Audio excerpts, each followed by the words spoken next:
ನಮಸ್ಕಾರ ವೀಕ್ಷಕರೇ. ಇವತ್ತಿನ ಒಂದು ಸಂಚಿಕೆಯಲ್ಲಿ ಮೆಗಾ ಸ್ಫೋಟ ಅನ್ನೋದು ಹೇಗಿರುತ್ತೆ ಅಂತಂದರೆ ಇವತ್ತಿನ ದಿವಸ ನಾನು ನೋಡಿ ಕಲಿಬೇಕಾಗಿತ್ತು.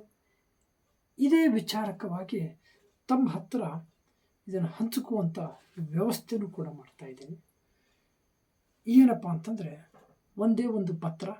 ಅದು ಪತ್ರ ಏನಂತಂದರೆ ಆಗಸ್ಟ್ 15ರಂದು ಧ್ವಜಾರೋಹಣ ಮಾಡುವಂಥ ಸಂದರ್ಭದಲ್ಲಿ ವಿಷ ಕುಡಿದು ಸಾಯುತ್ತೇನೆ ಅನ್ನೋ ಒಂದೇ ಒಂದು ಪತ್ರ. ಆ ಪತ್ರಕ್ಕೆ ಹೈ ಡ್ರಾಮಾ ಆಗಿಬಿಡ್ತಾರೆ. ಆದರೆ ಆ ಹೈ ಡ್ರಾಮಾ ವಿಚಾರ ಒಂಥರ ಇದ್ದರೆ ನನಗೆ ಮನವೊಲಿಸುವಂಥ ಕಾರ್ಯಕ್ರಮ ಆಯಿತು. ಅದನ್ನು ನಾನು ಹಂಚ್ಕೊಳ್ಳೇಬೇಕು.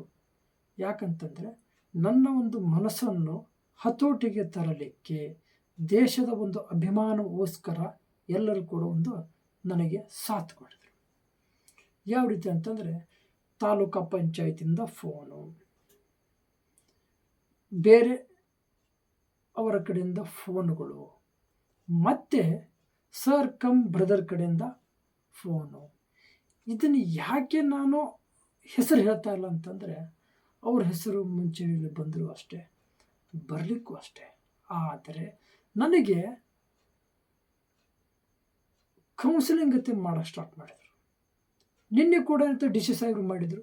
ಸರಿ, ಡಿ ಸಿ ಸಾಹೇಬರು ಒಂದೇ ಒಂದು ಮಾತು ಹೇಳಿದರು, ನೀವು ಪತ್ರ ಕೊಡಿ, ನನ್ನ ಹತ್ರ ಬನ್ನಿರಿ, ದಯಾಮರಣವನ್ನು ಬರಿಬೇಡ್ರಿ. ಆದರೆ ಬರ್ಕೊಂಡು ಹೋಗಿದ್ದೆ, ನಾನು ಬರ್ಕೊಂಡು ಹೋಗಿದ್ದೆ. ಆ ಕಾರಣಕ್ಕೆ ಆ ಪತ್ರ ಕೊಡಲಾಯಿತು. ಯಾಕಪ್ಪ ಅಂತಂದರೆ ನನ್ನ ರಕ್ತದಿಂದ ಬರೆದಂಥ ಪತ್ರ ಕಂಡ್ರಿ. ಅದು ದಯಾಮರಣ ಕೋರಿ ಅಂದರೆ ರಾಷ್ಟ್ರಪತಿಯವರಿಗೆ ನಮ್ಮ ಜಿಲ್ಲೆಯಲ್ಲಿ ಇರ್ತಕ್ಕಂಥ ಡಿ ಸಿ ಅವರ ಮುಖಾಂತರ ಕಳಿಸ್ತಕ್ಕಂಥ ವ್ಯವಸ್ಥೆ ನಾನು ಬರೆದಂಥ ಪತ್ರ. ಹಿಂದಿನ ಒಂದು ಎಪಿಸೋಡಿನಲ್ಲಿ ಅದನ್ನು ನಾನು ಹಾಕಿದ್ದೇನೆ. ಆ ರೆಸಿಡ್ ಪ್ರತಿಯನ್ನು ಕೂಡ ಇವತ್ತಿನ ಒಂದು ಸಂಚಿಕೆಯಲ್ಲೂ ಕೂಡ ಹಾಕ್ತೇನೆ. ಹಾಗೆ ಒಂದೊಂದು ಥರ ಲೆಟ್ರ್ ಬರೆದು ಕೊಡ್ರಿ, ಅದನ್ನು ವಿಲೇವಾರಿಗೆ ಹಾಕಿದಾಗಿದೆ. ವಿಲೇವಾರಿಗೆ ಹಾಕಿದ್ದನ್ನು ಮತ್ತೆ ಕ್ಲೋಸ್ ಮಾಡಿರಿ. ನನ್ನ ಸಾವಿಗೆ ಯಾವುದೇ ಕಾರಣ ಅಲ್ಲ, ಅದಕ್ಕೆ ನಾನೇ ಜವಾಬ್ದಾರಿ ಅಂತೆ ಕೆಲವು ಜನ ಒಂದೊಂದು ಥರ ಹೇಳಿದ್ರು. ಸರಿ, ಅವರ ಅಭಿಪ್ರಾಯಗಳನ್ನು ಎಲ್ಲವೂ ಕೂಡ ನಾನು ಆಲಿಸಿದೆ, ಇಲ್ಲಂತ ಅದು ನನ್ನ ಕರ್ತವ್ಯ. ಆದರೆ ದೇಶದ್ರೋಹಿ ಕೆಲಸಕ್ಕೆ ನಾ ಎಂದು ಕೈ ಚಾಚಲ್ಲ, ಕೈ ಒಡ್ಡಲ್ಲ. ಅದಕ್ಕೆ ನಾನು ಬರೆದಂಥ ಪತ್ರ ಧ್ವಜಾರೋಹಣ ಸಂದರ್ಭದಲ್ಲಿ ವಿಷ ಕುಡಿದು ಸಾಯುತ್ತೇನೆ ಅಂತ ತಾಲೂಕು ಪಂಚಾಯತಿಗೆ ಮತ್ತು ಜಿಲ್ಲಾ ಪಂಚಾಯತಿಗೆ ಪತ್ರವನ್ನು ಬರೆದಿದ್ದೆ. ಅದಕ್ಕೆ ಆ ದಿನ ಮಾತ್ರ 15ನೇ ತಾರೀಕಿಗೆ ನಾನು ವಿಷ ಕುಡಿಯುವಂಥ ಕೆಲಸ ನಾನು ಮಾಡ್ತಾ ಇಲ್ಲ. ಆದರೆ 14ನೇ ತಾರೀಕು ಆಗ್ಬೋದು, ಅಂದರೆ ಇವತ್ತು ಕೂಡ ಆಗಬಹುದು, ಇಲ್ಲ 16ನೇ ತಾರೀಕು ಆಗ್ಬೋದು. ಯಾವ ಸಮಯದಲ್ಲಿ ಯಾವ ಕಾರಣಕ್ಕೆ ಅನ್ನೋ ಪ್ರಶ್ನೆನೇ ಇಲ್ಲ. ಆದರೆ ಉತ್ತರ ಕೊಡಬೇಕಾದವರು ಉತ್ತರ ಕೊಡಲೇಬೇಕು. ಇಲ್ಲ ನನ್ನ ಕರೆಸಿ ಅದು ಏನು ಮಾಡಿದ್ದಾರೆ ಅನ್ನೋದನ್ನು ಕ್ಲಿಯರಾಗಿ ತೋರಿಸ್ಬೇಕು. ಅದು ತಾಲೂಕು ಪಂಚಾಯತಿಯವರಾಗಿರಬಹುದು, ಜಿಲ್ಲಾ ಪಂಚಾಯತಿಯವರು ಕೂಡ ಆಗಿರಬಹುದು. ಇದು ಸೀರಿಯಸ್ ಆದಂಥ ವಿಚಾರ. ಇದು ನೋಡ್ರಿ, ನಾನು ಬರೆದಂತ ಕೊಟ್ಟಂಥ ಅವತ್ತಿನ ದಿನ ಮಾತ್ರ ನಾನು ತೆಗೆದುಕೊಳ್ಳುತ್ತೇನೆ. ಉಳಿದ ದಿನಕ್ಕೆ ಅದಕ್ಕೆ ಹೊಣೆಗಾರರು ಜಿಲ್ಲಾ ಪಂಚಾಯತಿ ಅಧಿಕಾರಿಗಳು, ತಾಲೂಕಾ ಪಂಚಾಯತಿ ಅಧಿಕಾರಿಗಳು, ಇವರೇ ಮುಖ್ಯವಾದ ಕಾರಣ. ಹಿಂದಿರ್ತಕ್ಕಂಥ ಇವರಲ್ಲ ರೀ, ಅವ್ರು ಬರೆದು ಹೊತ್ತಾಗಿ ಬಿಟ್ಟವ್ರೆ. ಸೂಕ್ತ ಕ್ರಮಕ್ಕಾಗಿ ನಿಮಗೆ ಅಂಥೇಳಿ ಸೂಕ್ತ ಕ್ರಮ ತಗೋರು ಯಾರು? ಜಿಲ್ಲಾ ಪಂಚಾಯತಿ ಇರ್ತಕ್ಕಂಥ DS1 ಸಾಹೇಬ್ರು ಇರ್ಬೋದು, DS2 ಸಾಹೇಬ್ರು ಇರ್ಬೋದು. ಮನಸ್ಸಿಗೆ ನೋವು ನಿಮಗೆ ಎಷ್ಟು ಆಗ್ತೈತಲ್ಲ ಸ್ವಾಮಿ, ಅಷ್ಟೇ ನೋವು ದೇಶದ ಭಕ್ತಿಯಲ್ಲಿ ಚುಸ್ತಾ ಇದೆ. ಅದು ನೀವು ಅರ್ಥ ಮಾಡ್ಕೊಳ್ಳಿ. ನಿಮ್ಮ ಒಂದು ಬ್ಯಾಳಿ ಏನೋ ತಪ್ಪು ಮಾಡಿ ಅದನ್ನು ಕ್ಲೋಸ್ ಮಾಡಿ ನೀವು ಅದನ್ನು ನಿರ್ಣಯ ತೋತೀರಂತಂದರೆ ನಾ ಸುಮ್ಮನೆ ಕೊಡುವಂಥ ವ್ಯಕ್ತಿ ಅಲ್ಲ. ಇದು ನಿಮ್ಮ ಹತ್ರ ಸಾಯಿಲ್ಲಪ್ಪ ಅಂತಂದ್ರೆ ವಿಷಯ ಕೊಡೋದು ಉಸ್ತುವಾರಿ ಸಚಿವರು ಮನೆ ಮುಂದೆ ಕೊಡ್ಬೋದು, ಇಲ್ಲ RDPR ಹತ್ರ ಹೋಗಿ ಕೊಡ್ಬೋದು, ಇಲ್ಲ ನಮ್ಮ ಅಧೀನ ಕಾರ್ಯದರ್ಶಿಯವರು ಮನೆ ಆಫೀಸಿನ ಹತ್ರ ಹೋಗ್ಬೋದು, ಇಲ್ಲ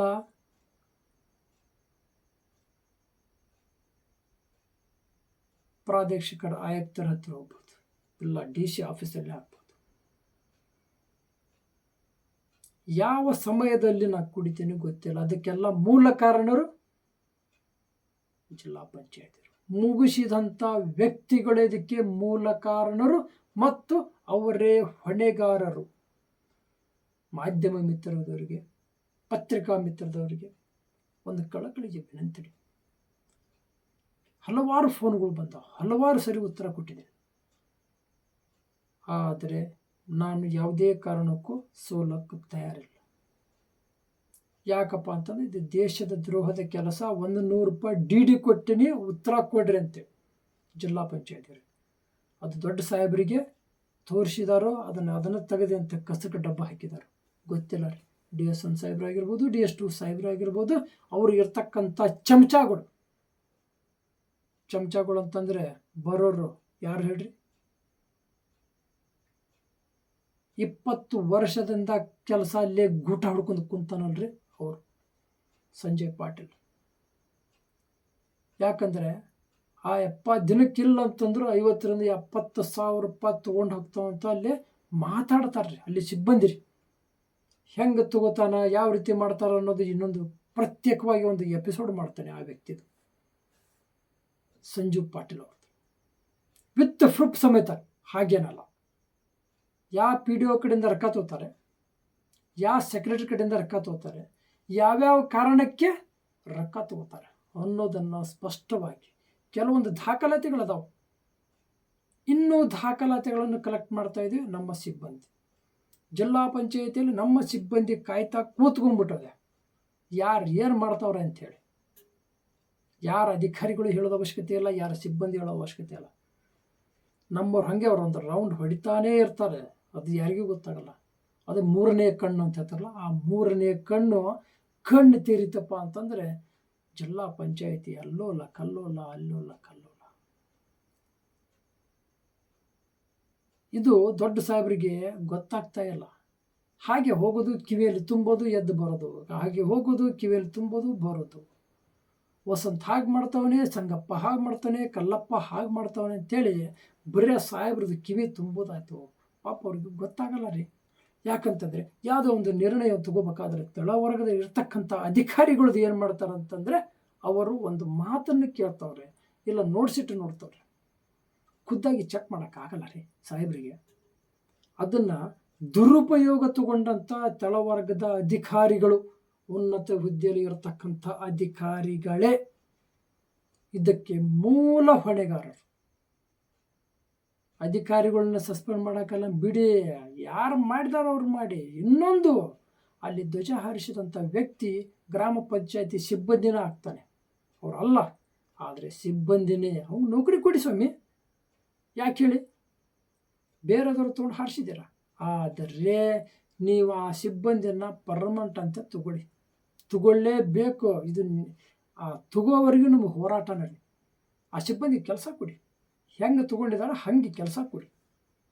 ಅವ್ರನ್ನ ಯಾಕೆ ತೆಗಿಬೇಕು ಸ್ವಾಮಿ? ಒಂದು ಆರ್ಡ್ರ್ ಎಲ್ಲಿದೆ, ಒಂದು ಠರಾವ್ ಎಲ್ಲಿದೆ, ಪಗಾರ ಎಷ್ಟು ಕೊಡ್ತಾರೆ ಅಂತ ಮಾಡಿದ್ದಾರೆ, ರೊಕ್ಕ ಕೊಟ್ಟವ್ರೆ, ಚೆಕ್ ಮುಖಾಂತರ ಕೊಟ್ಟವ್ರೆ, RTGS ಮುಖಾಂತರ ಮಾಡಿದವ್ರೆ. ಇವೆಲ್ಲ ದಾಖಲಾತಿ ಬೇಕಲ್ರಿ. ದಾಖಲಾತಿ ಇಲ್ಲದೆ ನೀವು ಹಾಗೆ ಮಾಡ್ತೀರಾ? ಮತ್ತೆ ಅವನು ತೆಗಿಬೇಕಾದ್ರೆ ಠರಾವ್, ನಾನು ಒಂದೇಳೆ ಈಗ ಅಥವಾ ಆ ಸಮಯದಲ್ಲಿ ಮುಗಿಸೋ ಟೈಮ್ನಲ್ಲಿ ಏನಾದರೂ ಠರಾವ್ ಬರೆದರೆ ಅದನ್ನು FSL ವರದಿ ಕಳ್ಸಕ್ಕಂಥ ವ್ಯವಸ್ಥೆ ಮಾಡ್ತೀನಿ. ನನ್ನ ಹೋರಾಟ ಅಲ್ಲಿವರೆಗೂ. ಆದರೆ ಆ ವ್ಯಕ್ತಿನ ಕೆಲಸಕ್ಕೆ ತಗೊಳ್ಳೇಬೇಕು.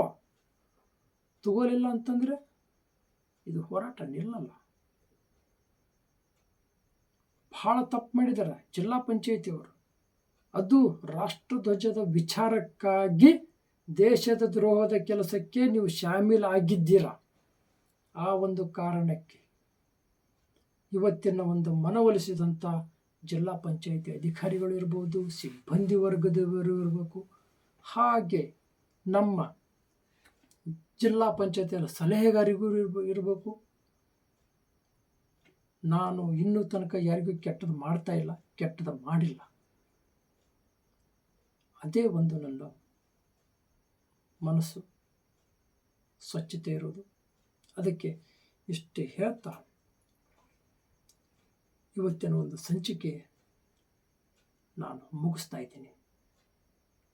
ಎಲ್ಲರಿಗೂ ಕೂಡ ನಮಸ್ಕಾರ, ನಮಸ್ತೆ, ಜೈ ಹಿಂದ್.